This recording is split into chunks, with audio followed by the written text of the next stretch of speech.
Hello दोस्तों, नमस्ते, प्रणाम सभी को, राधे राधे। जितने हमारे यूट्यूब फैमिली हैं सभी का स्वागत है हमारे वीडियो में। तो आप लोग के बीच में मैं एक प्यारा सा दर्द भरा रक्षाबंधन सोहर गीत सुनाने चल रही हूँ। कैसा लगेगा आप लोग कमेंट में ज़रूर बताइएगा दोस्तों, और लास्ट वीडियो तक बने रहिएगा। मचिया ही बाई ठीनी सासुता बाऊ हरिया रजकाराई बाऊ हरिया रजकाराई हो। सासु आज हवै रखिया के दिनवा बीरन नाही आए, बीरन नाही आए न हो। चुप रहा ए बहु हरि ऐसा कैसा सोचू, ऐसा कैसा सोचू हो। बहु हरि आज बटई रखिया के दिनवा बीरन तोहरे आई रखिया बा धई है रखिया बा धई है हो। बहुहर तुहा के जलाई है चुनरिया पहिनी रखिया बाधु पहिन रखिया बाधु न हो। दिन दिन ही बीत जाता बहिनी बैठी सोचई मना ही मना दुखित भाई न हो। भैया कि अमर सुधिया भूलैला हम के बिसरैला घर हो नहीं अइला घर हो नहीं अइला न हो। देवड़ी के बैठी ना नदिया ता भाभी से रज करई भाभी से रज करई हो।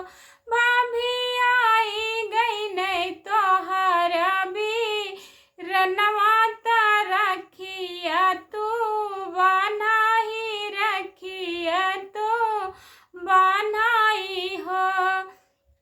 घर में से निकली बहिनिया बीरन केसा घर में से निकलई बहिनिया बीरन लगे ठाड़ी भाई बीरन लगे ठाड़ी भाई हो। भैया कवन संकट वा में पड़ाए तना देरिया कैलाए तना देरिया कैला न हो। भैया किया तू ही बहिनी के भूलैला बहिनिया बिसा रैला बहिनिया बिसा रैला न हो। बहिनी नाही हमई कवनो सा कटवा नाही हम तोहके भूले नाही हो तोहके भूले हो। बहिनी तू तहाऊ हमारी बहिनिया तोहा के कैसे भूलबई तोहा के कैसे भूलबई हो। बहिनी माई मोरी चुनरिया जा साजिन वही में देरिया लागल वही में देरिया लागल हो।